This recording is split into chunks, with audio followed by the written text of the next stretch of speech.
I'm a psychotherapist from the US who's been living in Peru in the Sacred Valley, and I'm working with the integration of ayahuasca and sacred plant medicines. I have a background in depth psychology, which is Carl Jung, James Hillman, the working with the unconscious and dreams and all the things below the surface. And I also have a really long-term relationship with Tibetan Buddhism, Vajrayana Buddhism, as a meditator and practitioner for far longer than I've been a psychotherapist. And I have a lot of training in working with trauma, which is something that comes up a lot for people in working with ayahuasca. So my work nowadays is all about bringing all these resources and perspectives from my past into the present in my work as an integration therapist. So I work with different people all around the world, and I get to hear their experiences with plant medicine, with ayahuasca. People call me up from all over the place. And I've noticed a couple of things coming from this. One of them is that a fair percentage of the people who contacted me are feeling quite upset or even traumatized by their experience with ayahuasca and ceremony. It's so intense. It just blows them away. Or things come up from the past and don't make any sense, and it's just very difficult to assimilate or integrate, if you can't understand it yet. So that is a big thing, and it's something that I've written an article about it, and I called it kind of semi-facetiously post-ceremony stress disorder, PCSD, because it's not uncommon, Partly this comes from the intensity of the ayahuasca experience, because as you know too, it can be quite intense. And if you're not grounded or prepared, or perhaps if you don't have a lot of experience in working with intense states within yourself, either through meditation or just life experience, it can really be shocking. There can be several reasons for why this takes place. I'm not sure that it is due to the quality or the caliber of the people who are serving the medicine. There's quite a wide range of options out there, from traditional servers, ayahuasqueros, to the more neo-shamanic kinds of things. And I think there can be very good people serving in any of these possibilities or traditions, as well as people who are not so great. But I think a large part of it has to do with the capacities of the person who's drinking the medicine. One, how well have they been prepared? What are their expectations? Because sometimes people just ingest a lot online. Oh, I saw this on YouTube, or I read about everybody else's experience. How come mine aren't like that? It's like the people having difficult experiences are not always writing about them or talking about them on YouTube, but those difficult experiences definitely exist. So expectation, preparation, life experience, how comfortable are you with your own difficult emotions? How comfortable are you with your sadness or your fear or your anxiety? And if you're a person who tends towards anxiety anyway, this is something that can definitely come out on the medicine. And then you're really challenged to work with it, both during the ceremony and afterwards in the process of integration. Yeah. Because one thing I always say is ayahuasca goes right down to the root of our being, first time you drink it, and it starts to bring up stuff from the first chakra, stuff that we have buried in this lifetime and other lifetimes from our past or whatever we've been avoiding, whatever's in the unconscious, whatever's in our shadow. Ayahuasca can start to reveal this. And there are reasons why we have things in the unconscious. There's reasons why we don't know everything that happened to us. There's reasons why we've forgotten certain experiences because they were really overwhelming at the time they happened. So when this raw material starts to come up through the medicine, again, it can be a very strong experience. But I also believe that ayahuasca works in the interests of healing. It's not bringing this stuff up just to torture us. That's what I'm always telling people. It's bringing this up for a reason. Often this reason is linked to your intention, which is why I'm often always going in session asking the person, what is your intention? Because I believe in the importance of having a clear intention when you're going to meet ayahuasca or any plant medicine or any psychedelic for that matter. One, the intention can help kind of till the field turn over the soil in your internal garden so that when you actually are in the ceremony or the session, more can come up. So it's very good for preparation, but also in terms of integration, it really helps us navigate through what happened afterwards when we can link it back to, oh, that was your intention. And so often I'm working with people and I ask what their intention was, and then we do a little work and I hear what happened, and then it's just so clear. Look, this is what the medicine was giving you. You got what you asked for, even though it didn't show up in the form that you expected. And that alone can be so helpful for people in understanding what took place and what they need to do going forward. So in terms of preparation, when you know you're going to meet ayahuasca and you haven't yet, what can you do to just be as ready as possible and still as open as possible, right? One thing I often suggest to people is starting some kind of really simple spiritual or meditation practice in the weeks or the months before you have that. And I'm not saying you have to sit on your cushion with a straight back for 30 minutes and not ever have thoughts, because that's not what meditation is about anyway. That's just a bunch of expectations. But for, say, 5 minutes a day, somewhere in your day, maybe you just sit for a moment and you take a breath. Maybe you put your hand on your heart and you breathe and you feel your body. And you feel what's going on in your body. You notice the emotions, you notice the thoughts, you notice, perhaps some busyness, but you also start to bring your awareness down from your head down into what's going on below the neck.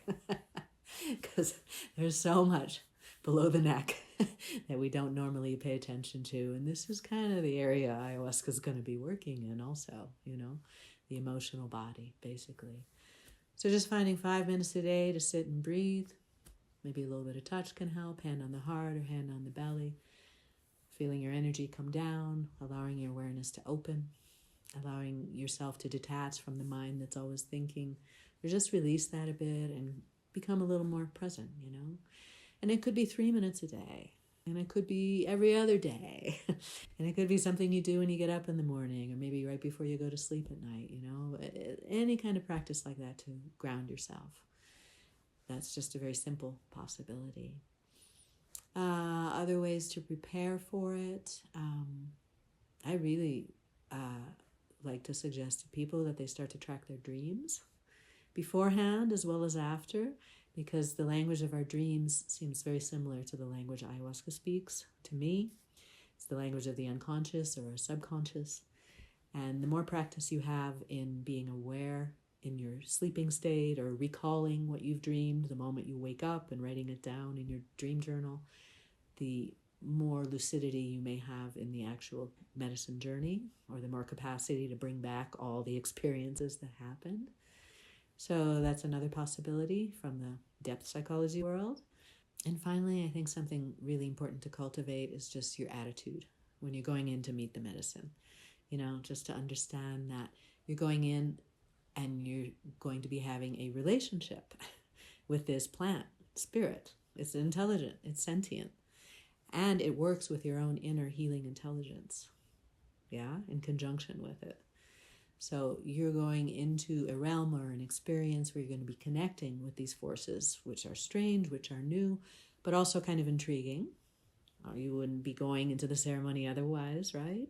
So just like you would be going in to meet a teacher or a guide or a really interesting person, you can bring in curiosity. You can bring in warmth, some degree of openness towards what's going to happen, and also not having expectations to the best of your ability. And, it's hard to get rid of all expectations, but rather than expectations, setting some intentions, formulating 1 or 2 or maybe 3 maximum really clear intentions that you would like help with, your motivation for the ceremony. Please help me with this, or show me this, or help me heal this, or help me release this. Simple intentions, 1 or 2 sentences each so that you can remember them. And the way to work with intentions is to, you can work a lot before, journal about them in the days before your ceremony. What do I really want to bring to the medicine? Refine it down to a simple sentence or 2 for each. sometimes in ceremony there's the opportunity to state your intentions out loud, but often there's not. You just carry it with you. So when you receive your cup of medicine, usually there's a moment where you can just hold it for a moment to your heart and just silently place your intentions in there. This is what I'm coming to you for. And then you drink, and then you sit down, and then you don't really have to be repeating the intentions over and over in your mind. It's been installed. It's been done. You can kind of trust the medicine will be working with this and your inner healing intelligence. And you may, at times during your journey, refer back to your intentions. If they come to mind, you can ask, what about this? Or show me something about this. But even if you don't remember to or whatever, they've been programmed into your journey in that way. So as an integration therapist, I also do preparation work with people, and sometimes we're talking about how do you navigate through your ceremony to the best of your ability, So some tips for navigation. One is to realize that you can communicate with this medicine. You can communicate with your inner healing intelligence and all the other beings, whoever the heck is showing up to be with you and support you in this ceremony. And by that I mean you can just speak silently in your head and say things like, help, or I don't understand what this is. Can you show me in another way? Or,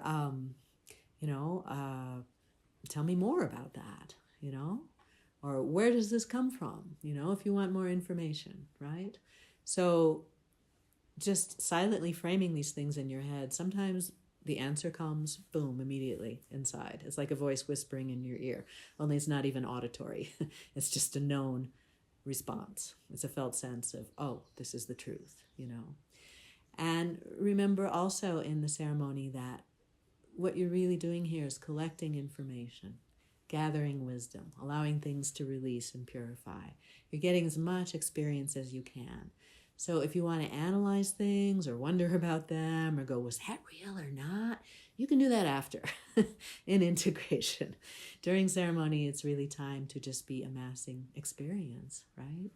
And then we come into the question of, what if you hit some experience that you don't like, that's unpleasant or difficult? What do you do then?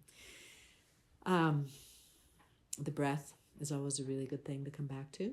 And that's part of why I'm suggesting before you even go into ceremony, a preparation tip can be working with the breath and a little bit of meditation, because when things get rough on the medicine, sometimes you just come back to the breath and you go, okay, this is a rough ride for a while, but it's going to pass, because everything does pass.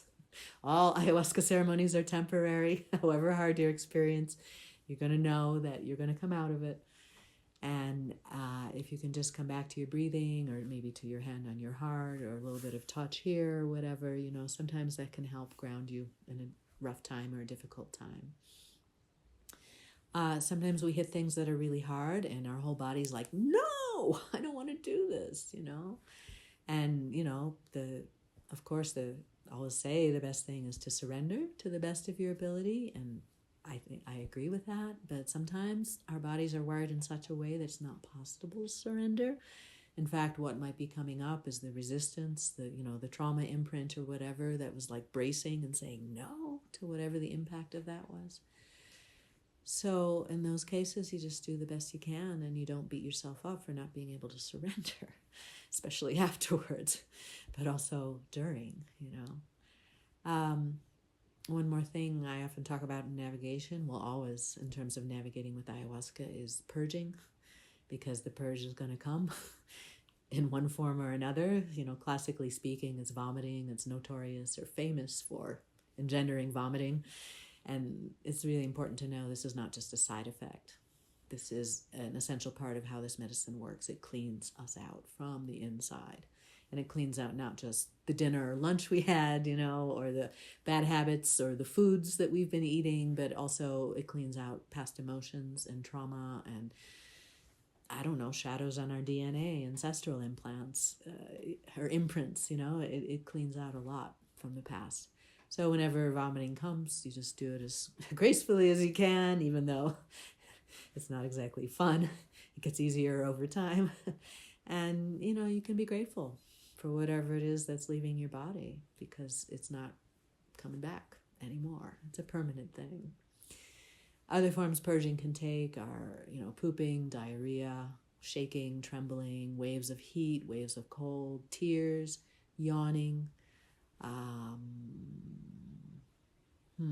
spontaneous movements. Sometimes people have jerky or kriyas, all these are forms of purging. And when any of them come up, you just kind of let them go. You let it happen. If you're super cold, you ask for more blankets if you need that. If you're too hot, you take off some layers. If you need to cry, you cry. All these things are just waves of energy moving through and cleaning you out for the better. So the word integration is very, very popular in ayahuasca circles and just psychedelic circles in general nowadays.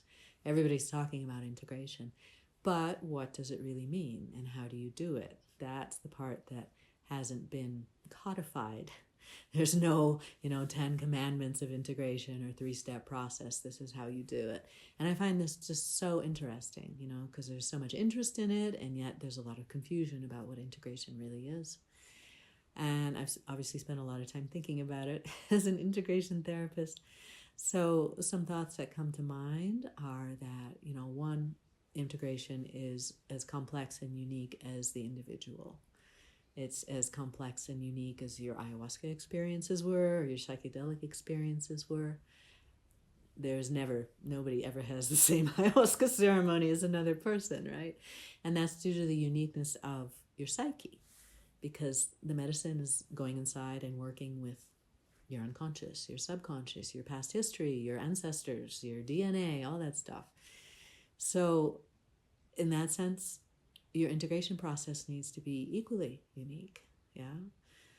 So there's never a set format like, okay, there are many, many methods of integration. I think it's important to recognize this. So spending time in nature is widely known to be integrative, right? Journaling is a really popular integration tool.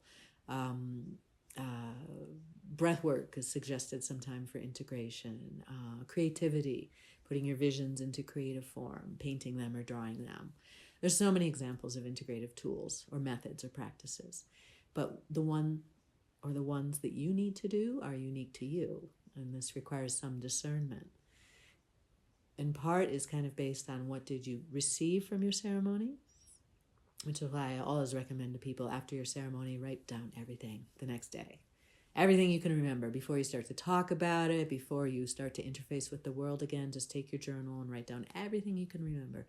So there's some kind of record of everything that you've received. And you can add to that over time. Sometimes 2 days later, it's like, oh yeah, and then the medicine said that too, you put that in there. And then from that record or from your memories, you can start to extract and work with, okay, this is something I wrestled with. This is something I don't understand. This is a very clear message that I got, that I need to change my behavior in that way, in a particular way, that I can't eat this, or I need to stop smoking weed, or whatever. I need to upgrade my relationship with so-and-so, These are all examples of things that you can take up in integration and work into your life.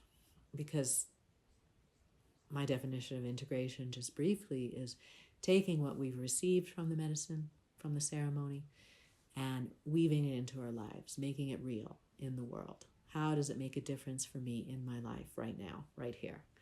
Because otherwise, it can be pretty pictures or an amazing experience or something, but if it doesn't really have an impact on you, then, in my view, you're missing half the picture.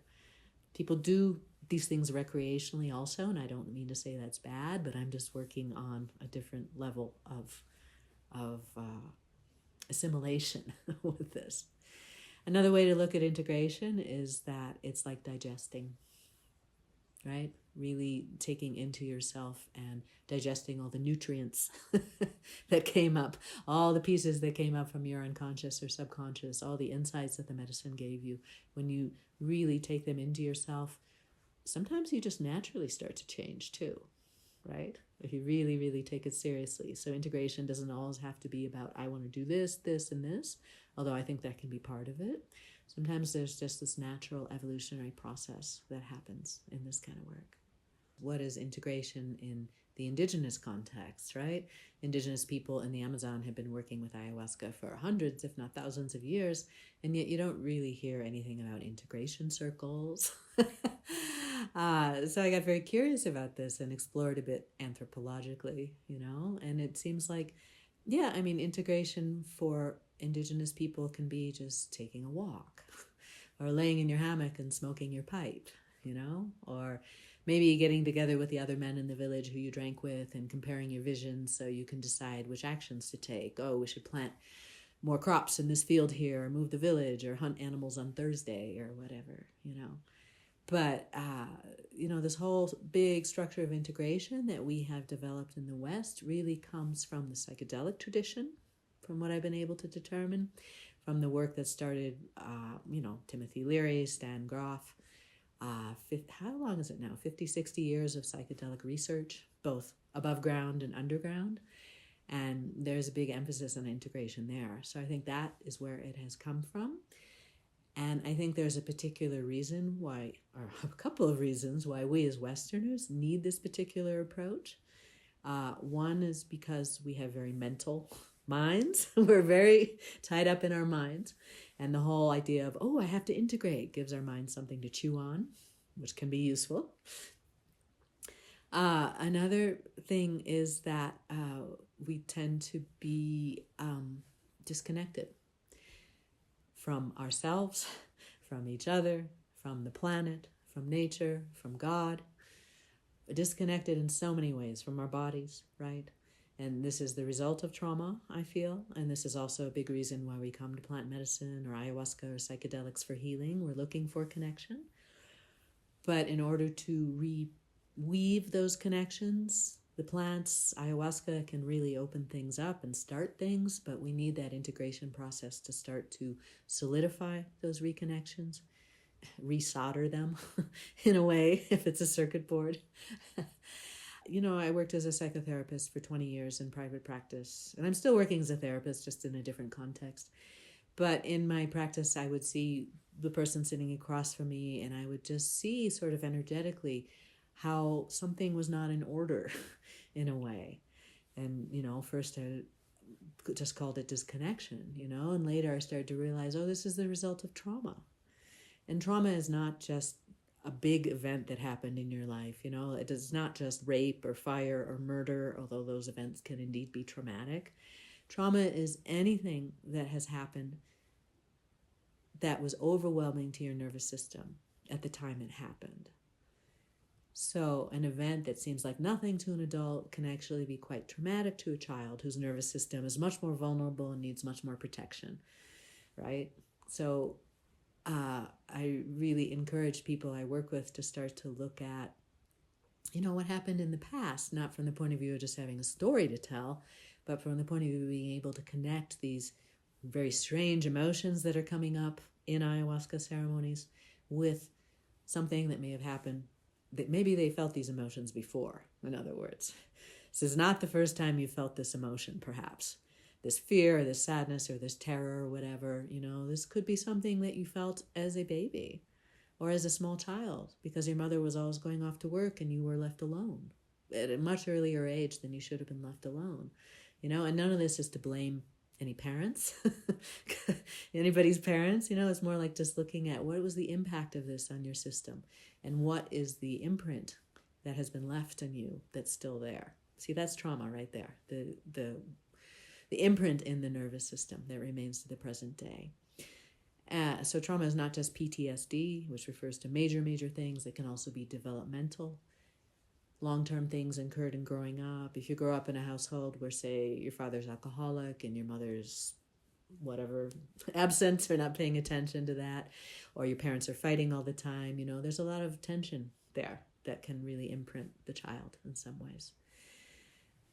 So developmental trauma is a whole huge unrecognized thing so far in Western psychology. It's just starting to be talked about. I'm really hopeful that in 10 or 20 years it will be much more widely embraced and acknowledged, because I think a lot of us, especially as Westerners, carry this around because we grow up in nuclear families where there's a lot of pressure on one parent or two parents. There's not the whole extended family that can pick up the slack like you have in many indigenous cultures. There's just not that buffer anymore. And another reason I feel we're kind of messed up as Westerners is that, I mean, especially for those of us from the United States or Canada or Australia, you know, our ancestors left their home countries in Europe, and they didn't leave because they wanted to take a vacation. They left because really, really terrible things were happening, and they had to flee, they had to escape.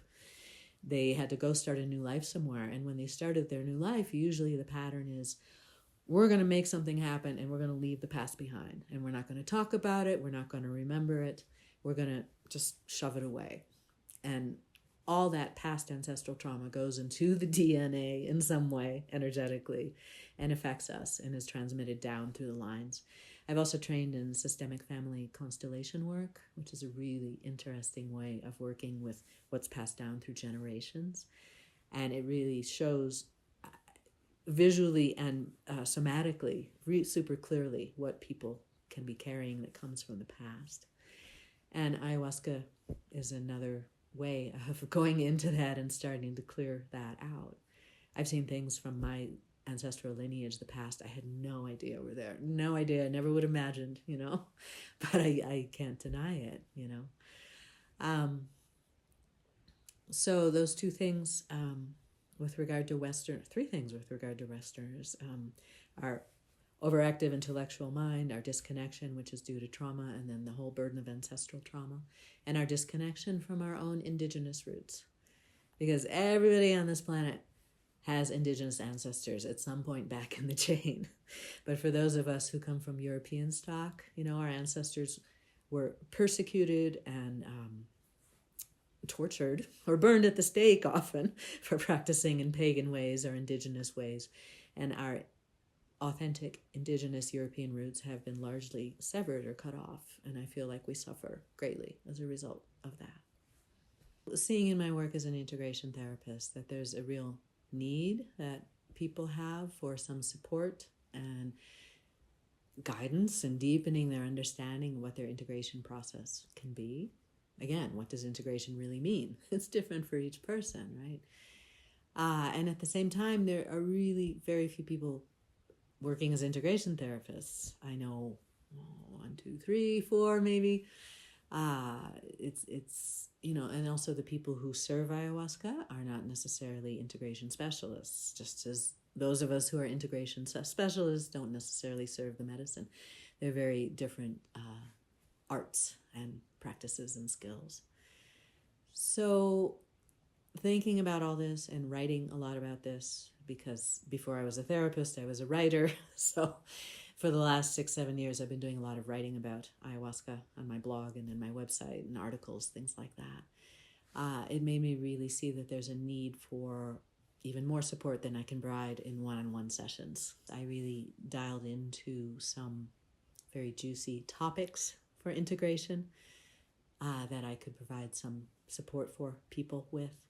So some examples of integration then. One of the first things I like to start off with is helping people discern what they've received from the medicine, and then a few commitments that they would like to make for themselves in the month or two after their retreat, after their series of ceremonies, you know. Because in that time, your patterns are changing. You usually feel very glowy and golden. It just feels like magic, you know. And then slowly over time, the old habits start to creep in. And if you don't have a clear view of what you'd like to change and a clear perspective of how you can find support to make those changes, then after a while, it just becomes another ceremony, you know. And as I've said before, integration is about making changes in your life for real. So I really like this process, this practice of supporting people and making 2, 3, 4 commitments is what I call it. 4 commitments to yourself, simple, doable, concrete, not just, I am never going to be angry again, you know, that's not reasonable and it's not even a good idea, you know, but more like, I'm going to be conscious of how I speak to my wife or my children or whatever for the coming month. And if I need to find new ways of communicating my frustrations or my upset, I am going to learn something from nonviolent communication or, other means of communicating in a more direct way. That's just one example. Or I am going to learn to cook for myself 3 nights a week and cook healthy food, because I realized from my ceremonies I've been existing on a diet of junk food. It's a commitment you could make. Or what's another example? I'm going to stop swearing, which was a commitment I had to make to myself after some early ceremonies showed me that my language was really not very high vibration. So making commitments that are practicable, doable, you're giving them a time frame. It's not like for the rest of my life. It's just like for this certain period of time. And I suggest that people do a little ritual, just a personal one. Write these down, light a candle, read them out loud, offer them up, put the paper under your pillow or burn it or whatever, and then check in again weekly. And at the end of your commitment, 6 weeks or a month or whatever, check in again and see how you need to play these forward. Yeah. So that's one example of something you can do for integration. Another theme that I've noticed comes up frequently in integration work for people is shadow work. And again, it's a kind of a vague term like integration. What does it mean, shadow work? From my practice as a psychotherapist, I had a lot of experience in helping people explore what's going on beneath the level of consciousness, And so the shadow is everything that we're hiding about ourselves. The parts of ourselves that we don't like, or the parts of ourselves that are too radiant and we're scared of because they're so bright. Shadow can be both light and dark, And shadow often shows up in the type of people, this kind of person bugs me. Or I can't stand him because he always rah, rah, rah, Usually there's something about yourself that is also buried in there. So ayahuasca, of course, in its way of going deep down into the depths and bringing up material from the unconscious, often brings up stuff that can be, processed or worked with through shadow work. And that is a really interesting area of excavation, let's say, for people to be doing. Another thing that I see that comes up pretty often for people is in integration is, how do I cultivate my intuition? And they may not be seeing this or saying this, but I'm seeing the capacity, the opening for them to start moving towards ways of doing practices that open up their intuition. So there's not just the voice in the head saying yes to this, no to that, I'll make more money if I do this, so therefore that's the best thing. It's like, what does your whole body say about a choice or a circumstance? But ayahuasca is definitely a right brain thing, and we are definitely a left brain culture. So in working with plant medicine, you're starting to open up the possibility of interweaving the hemispheres, so to speak, of going towards your more unconscious side, which is probably the intuitive, emotional, embodied side, and starting to open up to that through all kinds of practices, whether it's using tarot cards to cultivate your intuition, or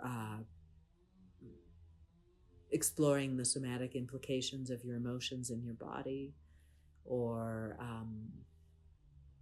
spending a little more time doing meditation or spiritual practice. All these are ways of starting to balance out our very heavy left brain emphasis that we have in this society. Another area that I see come up frequently in integration for people, and I often suggest to them, is cultivating intuition.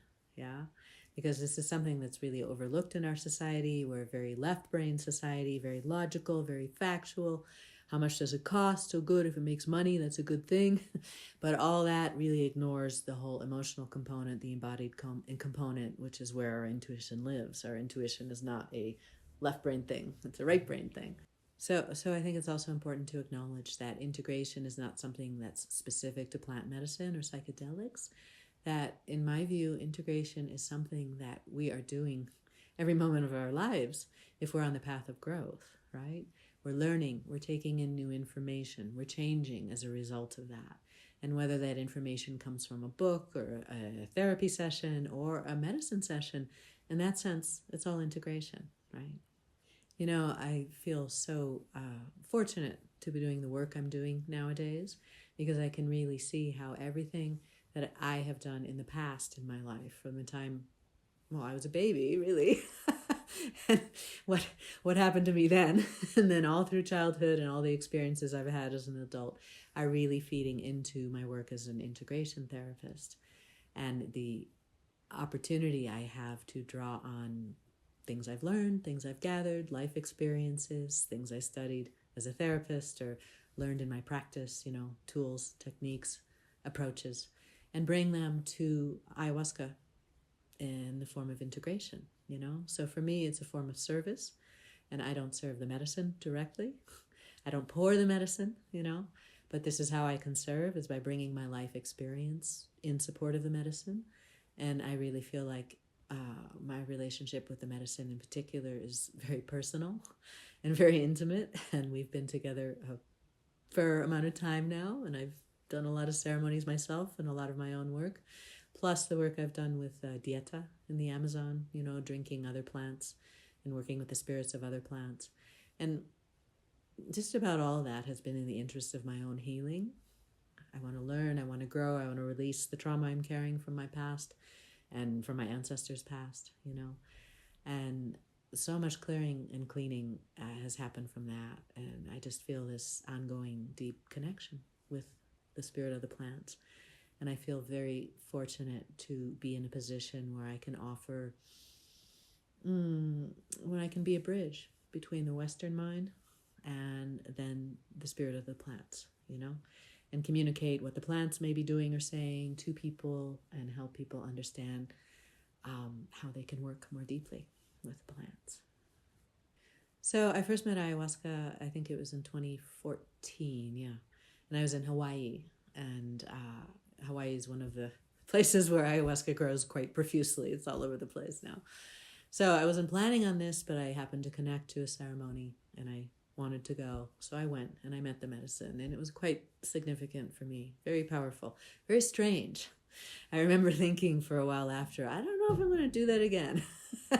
That was just really different from anything I've ever experienced. And I have some psychedelic experience before that, Then I drank again, a couple more ceremonies, and it became clear that this is a path for me, a path of growth and a path of healing. And there was a lot for me to understand on this path. So I kind of dove into it wholeheartedly, not knowing where it would lead, having no idea that, what are we now, 6-7 years later, I'd be in my home in Peru in the Sacred Valley, working as an integration therapist, a whole new life, And I think part of that, I was just thinking about that this morning, was how I was feeling this call from the inside, not just from the medicine, but also my own inner healing intelligence was telling me my work as a private practice therapist was coming to an end. I wouldn't be sitting in that chair much longer, looking at that sofa much longer. And I had no idea what was going to come next, But I just kept tuning into my intuition, which I've cultivated for quite a long time, and kept getting messages. And they were subtle messages. And I would get these messages in ceremony too. I'd go and sit in a ceremony and say, what am I supposed to do next? And it wasn't like it was going to spell it out for me. It didn't say, move to Peru and do this and do this. But rather, I just had a few little glimpses or inklings, it was a good thing for me to go to Peru with a one-way ticket. Had no idea I would end up living in the valley, but I did buy a one-way ticket, which tells you something. And then I saw these points of light that I would be connecting. There were different places I would be going in Peru and connecting different things. And then I got a really clear message, which was,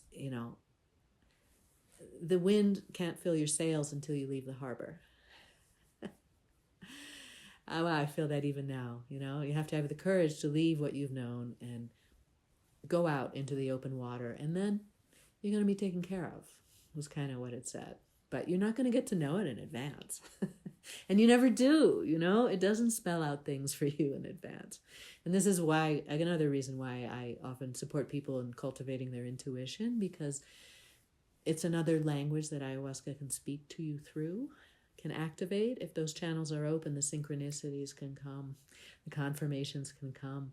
But if you're sitting at home going, oh, I don't know if I should believe that, or wow, that was an amazing synchronicity, but how do I know if I can trust it? It becomes a more complex process. I always like to remind people when they start to get on their own case about how, oh, I got a message, but I didn't have the confidence to follow it. I didn't trust it enough. It's like trust takes time, just like with a person. It'd be foolish to trust a person immediately. They kind of have to prove themselves through your shared experience, and it's the same with your intuition. Intuition is a practice. It's like meditation. You cultivate it. You do it. You do exercises, you do fun things, you do experiments with it. And then you start, when the stakes are very small, you start to say, okay, what if this is true? I'll try that, I'll buy the blue dress instead of the orange dress, right?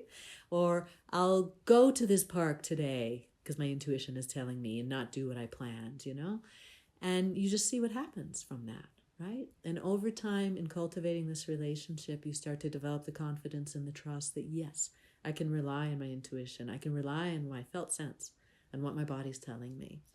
Because for me, this has been something I've been cultivating for 30 years or more, and has gotten to the point where, yeah, I know I can trust this. And in fact, this is what I trust far more than what somebody else tells me, or even more than what my head tells me. If something in my gut is like, something's up, yeah, I can try to override it. It doesn't turn out well. It's always like, yep, my gut knew. And I just need to respect that and pay attention to that. I feel like we're at a very interesting time right now, collectively, right? With the increasing hundreds of thousands of people being introduced to ayahuasca every year. Is truly spread around the world. I work with people in Ireland and Russia and Israel, and there's ceremonies all over the place. And I only see that increasing, especially with the growing awareness of the value of psychedelic medicine as a whole, and the movement to legalize MDMA for PTSD treatment, for example, the movement to legalize psilocybin treatment in Oregon, which is happening. So I see this whole wave coming in, basically, and ayahuasca is part of it and a very special part of it. But there's a real need in our society, in Western society, for new, creative, effective ways of healing ourselves, healing the disconnections that we're feeling, that manifest as depression, as anxiety, as stress, whatever you want to call it, There's a huge amount of psychic pain in our culture. And all these medicines have something to bring in that regard. And they are not just meant to be taken as like a pill. And that's where our minds and Western science has to move beyond the model of, say, oh, you're depressed, take an antidepressant, That's not an accurate model anyway, I don't think. But it's the model we've been having for a while.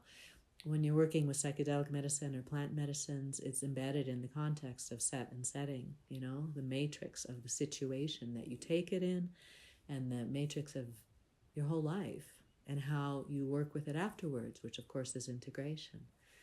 So I see or sense this huge groundswell moving up, and I find it's a very exciting time to be in, and a very exciting position to be in. It's kind of like those of us working in the ayahuasca world in particular, we're on the frontier of something that's very powerful, very cutting edge, very new. It's not going away. It's only going to keep growing. We don't know what context it can come to have in Western societies. I mean, I love being in Peru, where it's legal here and it's accepted as part of the national heritage. It just feels really good. So I've thought for a while, what would I like to see happening in the West or in the United States in the form of ayahuasca, recognizing that at the current moment, there's something kind of appealing about being on the frontier and underground ceremonies also, It's kind of like the Wild West out there. Anything goes, and sometimes it can be really amazing, and sometimes it can be really dangerous and even tragic. But there's something exhilarating about that. But this time that we're in, I feel, is going to pass. And it's going to move to a more regulated state. I think that's inevitable. And the only thoughts I have about what I would like to see with that are that I would like to see it somehow embedded in the context of community, of groups of people. And absolutely, some of them can be professional or trained or whatever. But I don't want to see, just it being administered in a clinic one-on-one. Ayahuasca is so part of a group, a tribe, a family, a circle, and it grows community also. And that's something that's very missing in our society right now. And I would like to see it being treated with respect, huge respect, and huge affection, and huge, what's the word? Openness to what it can bring, and an understanding of the thoroughness of the work that can happen around it, not just in ceremony, but before and after. So an understanding of the whole context, from preparation through the actual ceremonies to integration. As we change at the individual level, that changes us as collective agents also. So for sure, as awareness increases and, our perspectives broaden, then that can naturally shape society. There's been sayings for a long time around, anybody who's a politician or running for office, they should have drunk ayahuasca 3 times or 10 times or whatever. I've heard these kind of comments, and I'm kind of like, yeah, there's something to that. It's not the only qualification one should have, but I think it could be a really good one if you're talking about reshaping society in very broad ways. And perhaps that's part of the wave that's coming. I mean, we don't really know what's going to come in the next 20, 30 years. But it's very exciting to be part of it.